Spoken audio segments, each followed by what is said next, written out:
Hello friends, मी पल्लवी.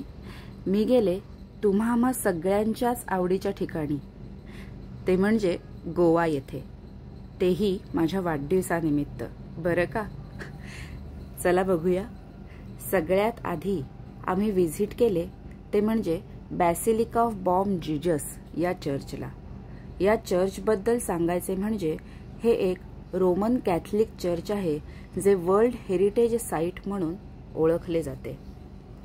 हे church old गोवामध्ये स्थित असून इथे साधारण 300 ते 400 वर्षांपूर्वीची मम्मी जतन करून ठेवलेली आपल्याला बघायला मिळते. हेच या चर्चचे मुख्य आकर्षण आहे, जे बघण्यासाठी अगदी लांब लांबहून लोक या चर्चला व्हिजिट करतात. हे एक पिलग्रिमेज सेंटर म्हणून सुद्धा ओळखले जाते. येथील जतन केलेल्या मॉर्टलचे नाव फ्रान्सिस झेवियर असे आहे. It is an outstanding example of Portuguese colonial architecture. तुम्ही सुद्धा नक्की या चर्चला जेव्हा केव्हा गोवाला जाल तेव्हा व्हिजिट करा. असे खूप सारे फोटो देखील आम्ही इथे जाऊन काढले. यानंतर आम्ही गेलो केरी बीचला. केरी बीच हा पेडणेमधील केरी गावातील एक अतिशय सुंदर असा सँडी कोस्टल लाईन बीच आहे. हा बीच नेचर लव्हर्ससाठी पॅराडाईज म्हणावा लागेल, कारण this beach is surrounded by lush greenery with offering of peaceful environment. हा नॉर्थ गोवामधील लेस क्राउडेड बीच आहे, जिथे आपण अगदी निवांत आपला वेळ घालवू शकतो आणि रिलॅक्स करू शकतो. बीचवर फोटोशूट हे म्हणजे माझा सगळ्यात आवडीचा छंद.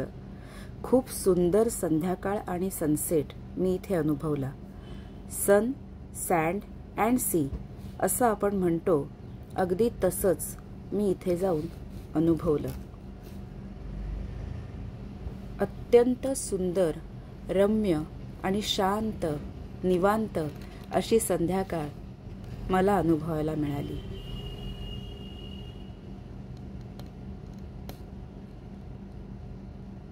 बघा किती सुंदर सनसेट दिसतोय. असंच बघत बसावं असं वाटत होतं. माझ्या मुलाने देखील या बीचवर जाऊन खूप एन्जॉय केलं. तर असा होता हा केरी बीच.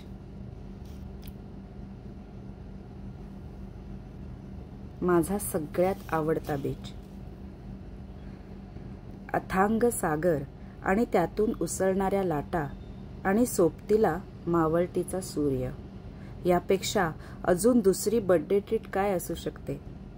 माझ्या वाढदिवसानिमित्त असा शांत वेळ या सी ब्रीज सोबत मला घालवायला मिळाला, हेच माझ्यासाठी खऱ्या अर्थानं माझं बर्थडे गिफ्ट होतं. यानंतर आम्ही गेलो हिमालयन कॅफे मोरजिम येथे. नॉर्थ गोवामधील मोरजिम येथील हा cafe dishes of Himalayan region, Nepalese, Tibetan आणि इंडियन कुझिनसाठी प्रसिद्ध आहे. मी जेव्हा कधी मोरजिमला जाते तेव्हा येथील फूडचा आस्वाद घ्यायला नेहमीच व्हिजिट करते. आणि मग इथेच मी माझा बर्थडे सेलिब्रेट केला. फॅमिलीसोबत केलेलं केक कटिंग आणि असा हा माझा बर्थडे. हा गोवा येथील दिवस अत्यंत स्पेशल आणि मेमोरेबल होता माझ्यासाठी. खरंच आम्ही तिघांनीही खूप सारं एन्जॉय केलं आणि खूप साऱ्या आठवणी घेऊन आम्ही परत निघालो.